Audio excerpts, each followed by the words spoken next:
Welcome in. This is your preview for this week's WM Phoenix Open. We are going to use data to look at the golf course. We're going to break down each pricing tier. We're going to see what we can find value-wise or maybe some guys to stay away from. But a couple of quick announcements. Don't fast forward just yet because this is important. This is the last chance to get into the best ball leagues on Underdog. They start this week. Don't be fooled and say, oh, I've got plenty of time. No, you do not.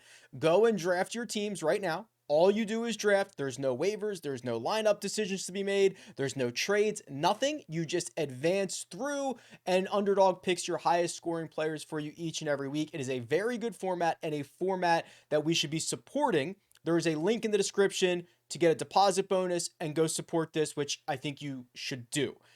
Secondly, the biggest request that I have gotten this year in terms of one and done is a larger buy-in one and done. We usually do 100, 150 bucks, something like that. And over 30 some odd weeks, it's only a couple bucks a week. That's fine. But there are people who have asked for something bigger. So I'm collabing here with Splash. Again, that's where we ran our one and done. They have this $2,500 buy-in that they've been running each year. So there is already over $300,000 in the purse. If we fill this thing, first place is going to be $200,000. The first payout would be $5,000. There's 3 payout spots in 6 figures. There are also segment payouts. So if you, there's 6 different segments, so you can win money that way. There are also prizes for longest cut streak, most top 10s of somebody who did not finish inside the top 20, most wins of people who didn't finish outside the top 20, and you get paid for being in dead last. So there's a lot of ways to kind of recoup some of your money or win money here without going out and actually winning the whole thing. Even if it stopped registering right now, there'd be like 60 grand to first place or something like that. So, really, really cool. There's a link in the description to this contest. I'm in it. It should be a lot of fun. It's like 89 bucks a week is what it comes out to be for the 31 events or whatever it is on the schedule. So that was the number one biggest request that we got. That is available to you. The Phoenix Open Tiers contest, which is guaranteed, is also on Splash. That link will be in the description as well. All that stuff, it's in the description. Finally, this is a busy week for me. There's a lot going on in Vegas and Phoenix and everywhere. So I will be moving up the Wednesday live chat to, hold your breath, 8:30 a.m. Eastern time. Very, very earlier, much earlier for me. That's 5:30 a.m. for me, but I did not want to cancel it. I just wanted to rearrange it so that I could travel, I could get where I need to be, and we could still cover this. You can go to that room right now and start dropping your questions if you'd like, and I'll get to them as I get to 5:30 a.m. on Wednesday. Okay, that is all the announcements. I will remind you of that again throughout this video for those of you who have already fast forwarded, who wouldn't be hearing me say that anyway, but the rest of us will know. Okay, let's get into it. TPC Scottsdale. I admittedly love this course, and it's not... Listen, it looks way better, way more formidable with the stands, all that stuff. I'll be honest about that. But what I love is the back 9 is pure chaos. It's got like all the easiest holes on it and most of the hard holes on it, and you can get on runs in either direction. It's a really fun, really good course. I think it would be great for match play. I think they should have a match play major at this golf course. And then of course you're going to get the insane number of fans and everything that goes along with it. So here's the stat model. And there's a couple of things that I want to point out. First off, this is my website, RickRunGood.com. You should go sign up. I love it. The stat that stands out here is strokes gained approach. It is 15th, which means there's only 14 other courses in which strokes gained approach is more highly correlated to success than at TPC Scottsdale. And there are a few reasons for this. You'll hear me nerd out on this probably throughout the week, but the numbers don't really lie on this. Rather large greens, almost 7,100 square feet on average. So they're easy-ish to hit, but they're very difficult to hit it close. That might be because of the pin positions, the conditions, the undulation of the greens, but statistically, these are harder greens to get close to the stick. For example, the number of birdie opportunities on the PGA Tour, all courses, between 4 and 8 feet, whether those are made or not. So somebody who throws a dart to 4 to 8 feet is about 12% of all birdie opportunities. Here, that's 9%. It is also significantly lower from 9 to 16 feet. It is also lower from 16 to 27 feet. The only time where it gets like tour average and above tour average are longer birdie opportunities, 37 feet or longer. So that means if you are able to separate yourself by hitting it closer, that's the path to the top of the board. The stats bear that out. And the eye test bears that out. Think of the winners here. Scotty Scheffler, 2 in a row. Hideki Matsuyama, twice. Brooks Koepka, twice. Gary Woodland. Webb Simpson, when he was like a top 10 approach player in the world. It really does match both the data and the eye test to be a very good second shot player. So that is where I will do a lot of my commitments to. Off the tee, you can be a little wayward, but not a lot wayward. There's I think five holes in which water comes into play off the tee. You've got to avoid that. That will gobble up some golf balls. And then as long as you keep it out of the desert, that's the other direction you don't want to be going in. You're okay. Not a lot of rough, hardly any rough. You can spray it a little bit, but you cannot hit the big number. If we take all of those metrics and weigh them with everyone's last 36 rounds, you'll see who gets kind of the big bumps here. Minwoo Lee gets a very good adjusted fit number. Eric Cole, Xander Schauffele, Max Homa, Adam Scott. That shouldn't be a huge surprise. These are guys that either drive it well, hit their second shots well, or both. They're very good tee to green players. They may or may not be good putters. In fact, all those guys have been great putters in their last 36. Scotty Scheffler jumps in here as well, being a horrible putter, but back-to-back champion. The list of champions has essentially been team no putt, right? Like that is almost very true for a lot of these guys. So yeah, I really like that for this week. And I'm trying to think if there's any other little nuggets that I have about TPC Scottsdale. I don't know. Very fun. Was there for the first time last year. Very, very good. Let's go to the cheat sheet. The cheat sheet on RickRunGood.com. And what you'll notice is I am making an effort to load in all of the fields on Monday. So I've got Phoenix Open, which is always in here, right? But I've got the European Tour, Qatar Masters, Korn Ferry, a Star Golf Championship, Live Las Vegas. Now, as I'm recording this, the salaries have not come out for those other events yet, but you can still go and see those cheat sheets, and then I will simply fill in the salaries when they come out. So you can mess around with this and look at the weighted numbers. So I'm trying to make an effort of getting all of this stuff available earlier. I'm trying to commit to that. We'll see. Okay. 3 golfers over $10,000. Victor Hovland did withdraw this morning, so he is no longer in this field, and he was never in the pricing, which is good. It didn't really create a void. So it's Scotty Scheffler, Xander Schauffele, Justin Thomas. Let's start with Scotty. I think that we were pretty correct last week about Pebble Beach neutralizing both Rory McIlroy's skill set and Scotty Scheffler's skill set.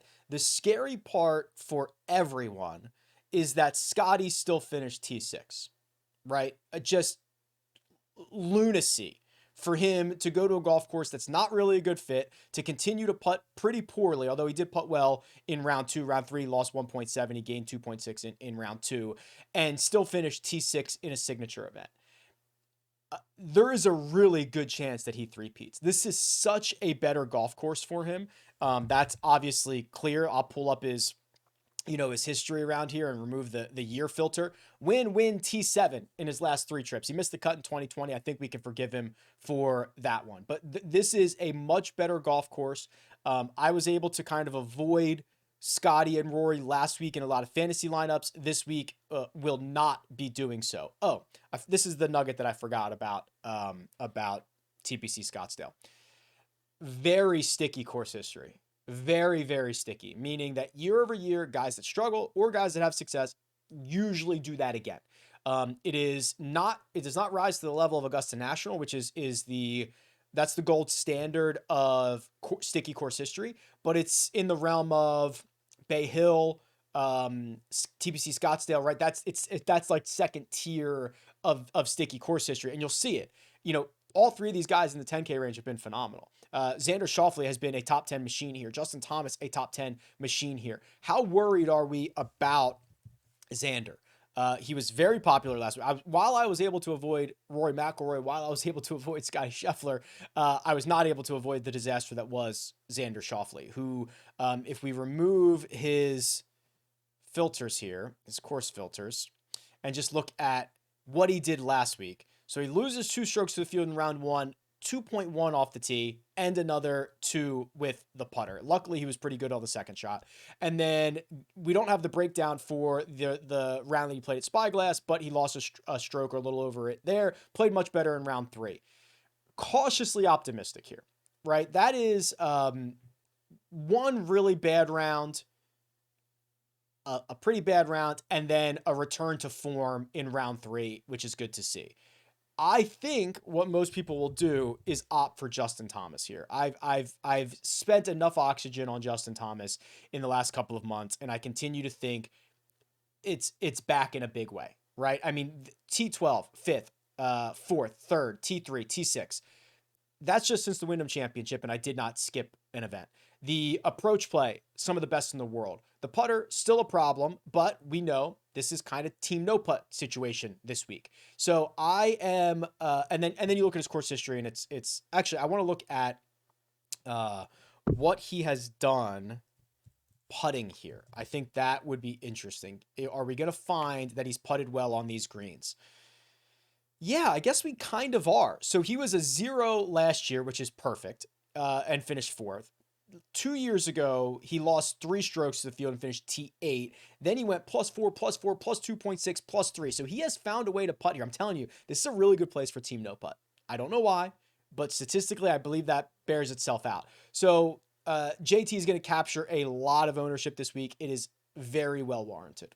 The 9K range feels like a range in which these big GPPs will be won and lost. These guys are all pretty volatile, or at least they have been historically, or they are recently. Max Homa, who's, an Arizona resident who I love, didn't play well at Pebble, has had a lot of good results here. Sam Burns is the epitome of kind of boomer bust, and you've seen that here. It's been miscut 22nd, miscut 6th, but he's playing a lot better. I'll dive into his stat profile in a second. Jordan Spieth, 2 top 10s in his last 3 trips, but again, those results are all over the place. Cam Young, what are we making out of this guy? So there's just a lot of question marks. I'm going to point out a couple of guys here. I do want to do a little bit of a deep dive on Sam Burns, because he is one of the higher upside golfers that we have. And actually, I think I can back this up with strokes gain distribution. I probably need to go bigger in terms of rounds, last 100 rounds. Here's Sam Burns. Sam Burns loses strokes to the field more frequently than Max Homa, Xander Schauffele, Sung Jae Im, Matt Fitzpatrick, Wyndham Clark, JT Poston, all of those guys. But when he gains, he kind of gains in a big way. He gains 5 or more strokes to the field 6% of the time, as much as Justin Thomas, more than Matt Fitzpatrick, more than Sung Jae Im, more than Sahith, more than Poston, more than all these other guys, right? So he really is a high upside golfer, and he's playing pretty darn good right now. 10th place finish at the Pebble Beach, T6 at the American Express. Going back to last year, little hit and miss in some of these like smaller field events. He finished 16th out of 18 at the Hero, 33rd out of, God, how many were in the Century this year? 40 something, maybe more than that. But, T9 at the Tour Championship, that's a staggered start. So it's been better recently. If you mine into what he did last week, it is vintage Sam Burns. Sam Burns' 2 best skill sets are approach play and putting. And when he gets both of those going, he's very, very dangerous. That's what he did in both measured rounds last week. And then in the unmeasured round, the non-measured round, he gained 2.3 strokes to the field. So really interested to see what that ownership comes in on Sam Burns, and using him as a high risk, high reward play. You never plug him in a lineup. You never put him in a situation in which you're looking for consistency. I don't think you're necessarily going to get that. Wyndham Clark. This is a fascinating situation. Did not play well from, really the end of 2023. Then goes out and puts together a really good 2 measured rounds at the American Express and played his last 3 much better than his opening round. Then he snaps off and steals a victory with a 60 on Sunday where he gains 9 strokes to the field.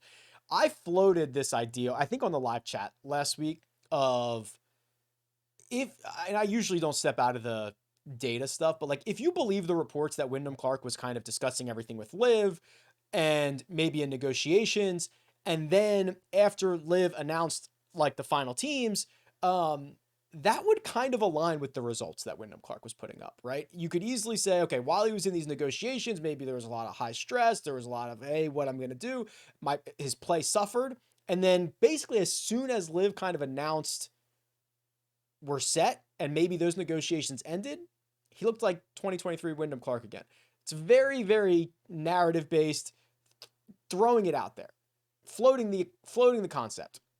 The eye test was really impressive for Wyndham Clark last year. So I followed him a lot at the Phoenix Open last year.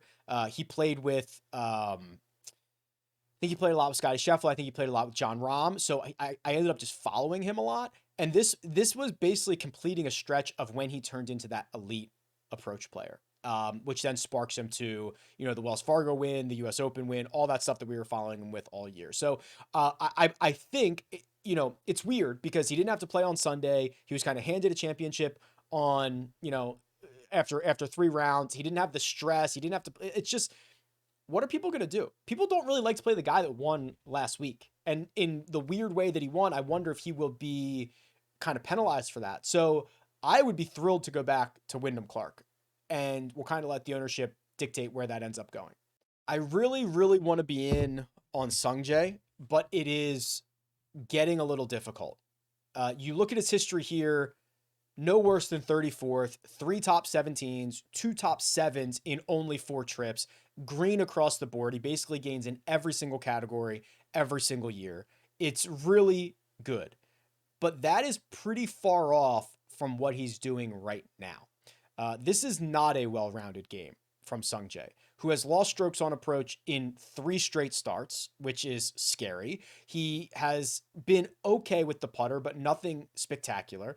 The last time that he's lost strokes on approach in 3 straight was this time last year, Genesis to Arnold Palmer, and he was not losing nearly as much. It is a little bit concerning. I want to see what he kind of did. He did break out. Not that matters, but he did snap out of it at the Players with a T6. He went on a pretty decent run. It does remind me a little of trying to be early on Wyndham Clark last week. Are you trying to be early on Sungjae here? Because there's not a lot of recent form to say he's been playing all that well. I could get in on that. I could get in on a low-owned Sungjae, but not without a lot of concern. The 8K range is here. And before we get to that, those of you who fast-forwarded the intro need to be reminded that best ball leagues start this week. They're going to start on Thursday. Season-long best ball. You draft, no lineup decisions, no trades, nothing. That's on Underdog. The link is in the description. You can get a deposit bonus as well. You can use the code Rick or use my link. But we filled a couple of these. Let's keep filling these. This is where we want the industry to go. If you want a higher buy-in one and done, which has been a big ask, there's a $2,500 buy-in, $89 a week. It's going to be like 50, 60K at least to first place, at least. Lots of segment payouts. Link is in the description. That's on Splash. While you're over there, put your tiers contest entries in. This is a guaranteed payout, a guaranteed prize pool. Thank you, Splash. And we filled it the last couple of weeks. They keep making it bigger. So that's what we will do again this week. The link is in the description for all of that stuff. And also the Wednesday live chat is at 8:30 a.m. Eastern time. For those of you who did not fast forward, I apologize that you had to sit through that again, but I got to do what I got to do. The 8K range. Oh, mamacita. The lack of respect being put on JT Poston right now, right? So remember when I was going through that strokes gain distribution, he has gained to the field 71% of his last 100 rounds. That's better than Justin Thomas. It's better than Sam Burns, Jordan Spieth, Cam Young, Sahith. basically everybody. Xander's at 72%. JT Poston's at 71%. Now, he does lack a little bit of the upside. You see that here. Doesn't gain 4 or 5 strokes to the field enough, which is why you're seeing a bunch of +2 rounds and he finishes T6, something like that. But man, this is just such good play out of him. It's hard to ignore what he's been up to, and he has a decent record around here. Nothing spectacular, but he's a great approach player, great putter. Let's keep it in play off the tee, and we'll be just fine around here. I want to deep dive Ricky Fowler because he got everybody all hot and bothered when he gained 3 strokes to the field in round 1, and he was in the mix last week at Pebble Beach. He then proceeded to lose 1.6 and 4 strokes to the field over his final 2 rounds, and he continues to hemorrhage strokes with the putter. This is really concerning, right? I mean, he lost 4.5 strokes in 2 measured rounds. Add that to the 5.7 he lost in 2 measured rounds at the American Express. No, 1 measured round. Holy crap. Combine that with the 4.6 he lost in 4 measured rounds. 2024 has been very miserable, and unfortunately, the end of 2023 kind of was too. Wow. I am going to need to see something out of Ricky before he gets my hard-earned American dollars. Adam Scott. This is kind of a sneaky Adam Scott spot. Feels that way, right? Let's look and see what the numbers have to say about it. So he's coming off a T20 at Pebble Beach, where he was very good from tee to green. T7 in Dubai, where he was very good everywhere. T4 at the Australian Open. By the way, if you are not looking at RickRunGood.com and not getting 6 tours worth of data, you are missing out on a lot of really valuable data. That would also go for Minwoo Lee. So let me get Minwoo up here, who I believe is also in this 8K range. Is he not? Yeah, he is. He's $8,700. Because Minwoo Lee is, if you go and look at the power rankings and just the raw rankings. So obviously we can do the weighted stuff by field, but raw rankings, he's the best player in this field over the last 36 rounds because he has the T6 at the Zozo, the T15 at the DP World Tour Championship. He won the Australian PGA, he finished 3rd at the Australian Open, and then he had 2 okay starts on the PGA Tour this year. If you're only looking at a place that only has PGA Tour stats, you're missing all of that, all of it. And it's been really, really good. I don't believe he's played this event before, though. He hasn't. So we're going to get Minwoo for the first time. And what I also think is interesting is because this is a sticky course history, because we get it every year, because you get a similar type of guy who play it, I do wonder if people are going to be a little bit weary about not having any course history. Maybe I'll look it up. I'll write this down on my sticky pad here. Looking up first timers here. Not that I think that matters, but I also don't think that there's a lot of new, like this course is very much out in front of you. There's not a lot of nuance to this golf course that you are not going to pick up on Monday, Tuesday, Wednesday of tournament week, which makes me think that first timers probably have no issue here. Do we buy Ben on? And I think the answer is yes. So last week at Pebble Beach, that was, by far his worst finish in a while, and statistically as well. He had the runner-up in Sony. He had the 4th at the Century. He had a lot of good finishes at the end of 2023. The metrics, they weren't great. He lost a stroke ball striking each of the final 2 rounds, but he continues to putt well. And that's really the key to unlocking Benny on. He's played here, but he hasn't played here in a couple of years. I don't want to say didn't qualify. I don't even know if that's true. But 2017, he finished 6th. So he had a 4-year stretch from 2017 to 2020 in which he finished no worse than 23rd with 2 top 10s.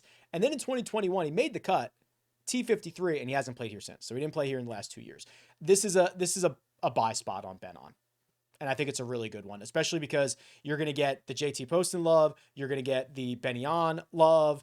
We'll see where people go at the bottom of the 8K range, or what I say, you're going to get the Poston, you're going to get the Minwoo Lee. I love Benny on. Let me show you the trends tool here. So this is a way to look at how golfers are playing against themselves. So comparing to their own 100 round baseline, and it kind of shows you who's hot. So Spieth, Scheffler, Justin Thomas, all beating their 100 round baseline pretty significantly in the last 36 rounds. Sung Jae is 4th. Matt Kuchar is 5. He's in this $7,000 range. And if you scroll down, you can see the breakout candidates chart, like how they're doing it. Is this sustainable, et cetera, et cetera. But Matt Kuchar has surprisingly been very good in Phoenix. And I will admit, most of that damage is from 2009 to 2020. Is he still the same player? Is he still capable? And it's not like I mean, the last 3 years, he's gone 42nd, missed cut 32nd. It's not the end of the world. And 2023 was a signature event, so it was a pretty stacked field. But you look at what he's done recently.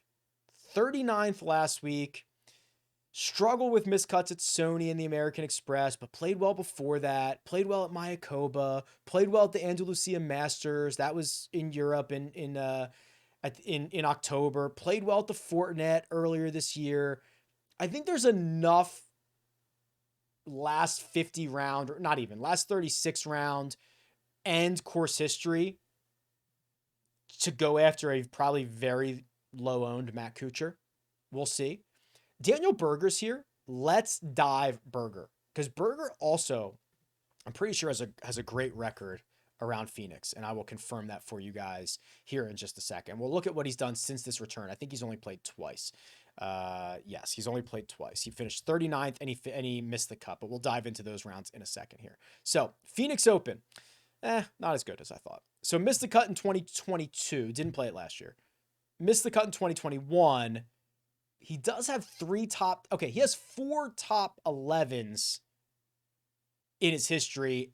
So it's boom or bust. It's either he misses the cut or he finishes inside the top 10. That's the way it's been. But 4 top 11 finishes is pretty good. So let's dive into what he did at the American Express. American Express was very impressive. He gained each round to the field. 0.1, 0.8, 1.2, and 2.4. Great. Love to see that. Farmers wasn't as good. In fact, it was miserable. He lost 2.5 strokes to the field in round 1, 5.7 in round 2. So what do we do now? We've got a really good week and a really bad week. I don't know. Let me know what you think. What are we doing with Berger? Again, if we go back the last 200 rounds, and I know it's a long time for him, actually, let's just do it. He's probably I'll guess. Raw strokes gained in this field, last 200 rounds, minimum 100 rounds. His obviously go back a lot farther. I'm going to say he is like the 5th best player in this field. Let's find out. And I could do PGA Tour only, but let's just do kind of everything here. He's number 5. Wow. Scotty, Xander, Fitzpatrick, Max Homa, Daniel Berger. Okay. So that's what we're dealing with here. I would be like a 6.5 out of 10 on Berger. Worried about the recent form, but excited about the history and excited about what I saw at the American Express. There is someone here in this range that I have not spent a lot of oxygen on, and by that I mean 0 oxygen on, but keeps catching my attention, and I think I'm finally ready to talk about my feelings. $7,200 Kurt Kitayama has been a flusher, okay? 3.6 ball striking last week, 2 measured rounds. 3 strokes ball striking at the Sony Open, in which he gained ball striking in all 4 rounds. Century, 5.1 strokes ball striking there. Finished T16 at the Zozo, but we don't get the breakdown. Gained on approach at the BMW Championship, gained on approach at the FedEx St. Jude. His year in 2023 did not end well.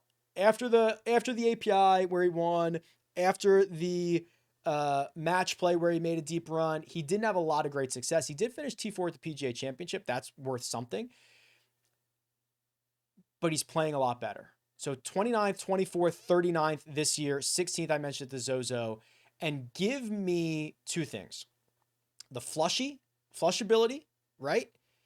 Team no putt, high upside, does not blink, desert golf guy, right? He's a Vegas guy who I think it's a really good spot for Kurt Kitayama. And I don't know what his odds are. I imagine they're over 100 to 1. If there's a guy who is going to continue this streak of 5 straight 100 to 1 winners or longer, it feels like Kurt Kitayama. Okay. I am going to look up his odds right now and tell you what they are.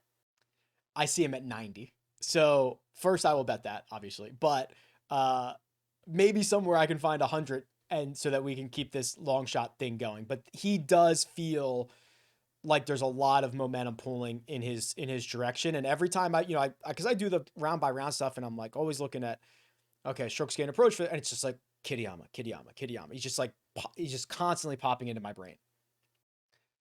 I also want to do this where we just isolate the 7K range and then we sort by strokes gained approach over the last 36 rounds. So Eric Van Rooyen, Tom Hoagie, Lucas Glover, those are all no surprises. Let's see what kind of flaws they have. Van Rooyen and Hoagie kind of sprayed off the tee.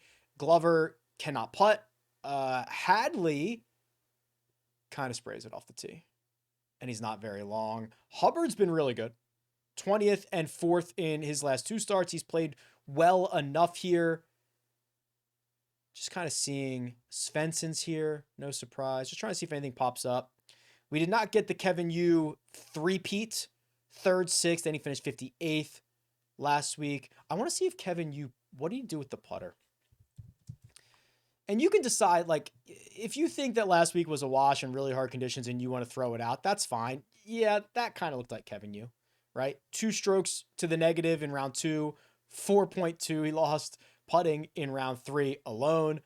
Very good ball striking numbers that I guess those, 3 good putting weeks in a row we're not going to always continue there. Okay, 6K range. We do not have a lot of data on Jake Knapp. He's $6,900. But what we do have is fairly encouraging. So he's played, now he's got his full-time tour card. So he's played Sony, American Express, and the Farmers.